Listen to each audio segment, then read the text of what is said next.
Shalom Bapak Ibu Saudara dikasihi oleh Tuhan. Bagaimana kabarnya? Saya berharap kita semua dalam keadaan yang baik dan sehat. Amin. Nah, akhir-akhir ini ada istilah yang sedang populer dan selalu didengungkan. Ya, social distancing. Pembatasan sosial. Atau yang lebih dikenal dengan istilah jaga jarak. Hal ini sangat disarankan oleh pemerintah guna mengurangi penyebaran virus. Namun, hal yang sebaliknya harus dilakukan oleh kita kepada Tuhan. Yaitu apa? Mendekatkan diri kita kepada Tuhan. Mazmur 62 ayat 2 katakan, hanya dekat Allah saja aku tenang, sebab daripadanya lah keselamatanku. Sebab pada Allah ada keselamatanku dan kemuliaanku, gunung batu kekuatanku, tempat perlindunganku, ialah Allah. Amin. Nah, bulan ini kita membahas tentang fix your eyes on God. Kata fix bisa diartikan memusatkan perhatian kita, atau bisa juga diartikan memperbaiki. Beberapa minggu ini banyak sudah pembahasan yang telah disampaikan oleh pembicara-pembicara sebelumnya mengenai bagaimana kita harus memusatkan perhatian kita kepada Tuhan.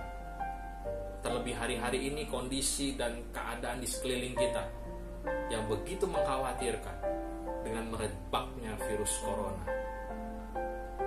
Sekolah, bekerja, bahkan ibadah pun untuk sementara dirumahkan. Namun kesempatan ini izinkan saya untuk membahas dari sisi arti kata memperbaiki. Bagaimana kita memperbaiki pandangan kita kepada Tuhan.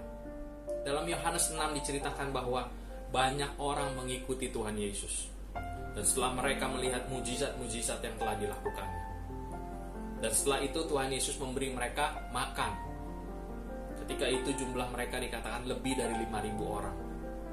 Bahkan makanan yang Tuhan Yesus berikan lebih 12 bakul.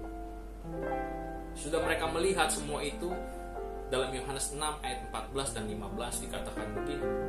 Ketika orang-orang itu melihat mujizat yang telah diadakannya, mereka berkata, dia ini adalah benar-benar nabi yang akan datang ke dalam dunia.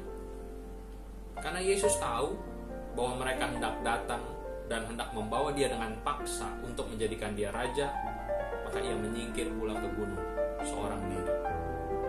Nah, perlu Bapak Ibu ketahui bahwa ketika itu bangsa Israel ada dalam penjajahan bangsa Romawi. Keadaan mereka dalam kondisi yang sulit, mereka harus bayar pajak, mereka dipaksa dan sebagainya. Dan ketika mereka melihat sosok pribadi Yesus, mereka takjub dan mereka berharap orang ini akan menjadi pemimpin buat mereka. Nah, tidak berhenti sampai di situ. Ayat-ayat selanjutnya menceritakan bahwa orang banyak itu terus mencari Yesus. Dan akhirnya kembali mereka menemukan dia. Dan begini yang dikatakan Yesus kepada mereka. Aku berkata kepadamu, sesungguhnya kamu mencari aku, bukan karena kamu telah melihat tanda-tanda, melainkan kamu telah makan roti itu dan kamu kenyang. Kita sering mendengar kalimat ini. Cara kita melihat atau memandang siapa Tuhan akan menentukan sikap kita. Orang banyak datang mencari Tuhan karena mereka telah merasakan kebaikan Tuhan. Mereka telah dikenyangkan, dicukupi kebutuhannya, sehingga mereka bermaksud untuk menjadikan dia raja mereka, dengan harapan bahwa segala kebutuhan mereka nantinya akan dicukupi. Namun jika kita baca kelanjutan dari cerita ini, bagaimana sebagian demi sebagian orang banyak itu mulai meninggalkan Yesus. Karena mereka tidak mempercayai apa yang Yesus katakan. Mereka tidak mengerti maksud yang terkandung di dalamnya. Karena fokus mereka hanya pada mujizat dan makanan yang telah mereka terima. Berapa banyak orang Kristen yang hanya memandang Tuhan sebagai pribadi yang sanggup untuk mencukupi kebutuhannya, sebagai pribadi yang sanggup untuk melakukan mujizat. Bahkan tidak sedikit orang Kristen yang melakukan sesuatu agar usaha dan pekerjaannya diberkati, agar sakitnya disembuhkan, agar masalahnya ditolong Tuhan, dan sebagainya. Atau jika kita tidak melakukannya, maka usaha atau pekerjaan kita tidak diberkati, sakit kita tidak disembuhkan, masalah kita tidak diselesaikan dan seterusnya. 1 Yohanes 4 ayat 8b katakan bahwa Tuhan adalah kasih. Dia bukan memiliki kasih, tapi dia adalah kasih itu sendiri. Sehingga dia tidak mungkin tidak mengasihi kita. Nah, ketika kita berbuat dosa, Tuhan tidak berhenti mengasihi kita. Tetapi sebenarnya kita lah yang berhenti mengasihi Tuhan. Kita melayani, kita memberi, kita beribadah, atau kita menyembah Tuhan bukan karena takut dihukum, bukan karena takut tidak diberkati, bukan untuk menerima sesuatu dari Tuhan, tapi karena memang Tuhan layak disembah, Tuhan layak dihormati, Dia layak untuk dilayani, Tuhan layak untuk menerima segalanya, dan karena kita mengasihi Tuhan. Surat Paulus dalam Kolose 3 ayat 23, apapun juga yang kamu perbuat, perbuatlah dengan segenap hatimu seperti untuk Tuhan dan bukan untuk manusia. Mengapa demikian? Karena jika kita berbuat untuk manusia, maka selalu ada ukurannya. Kita membandingkan apa yang mereka telah buat untuk kita, apa yang mereka lakukan untuk kita, apa yang pernah mereka berikan, apa kedudukannya, apa hubungannya dengan kita, apa tujuannya, dan apa untung ruginya. Selalu ada ukurannya.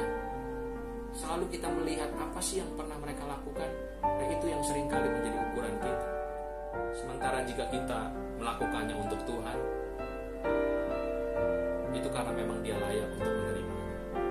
Dia yang sudah lebih dulu melakukannya untuk kita. Dia yang sudah menebus kita dan menyerahkan nyawanya ganti kita. Untuk itu marilah kita memperbaiki pandangan kita kepada Tuhan, memandang Tuhan sebagai Tuhan yang layak dan pantas untuk menerima segala yang baik dari kita. Waktu kita, tenaga kita, suara kita, talenta kita, bahkan uang kita, yang sebenarnya adalah pemberian Tuhan. Bukan agar kita dilindungi, bukan agar kita ditolong, bukan agar kita dicukupkan, bukan agar kita sembuh, bukan agar kita diberkati berlimpah-limpah, tetapi dengan penuh kesadaran dan pengertian bahwa kita melakukannya karena kita mengasihi Tuhan dan karena Dia layak.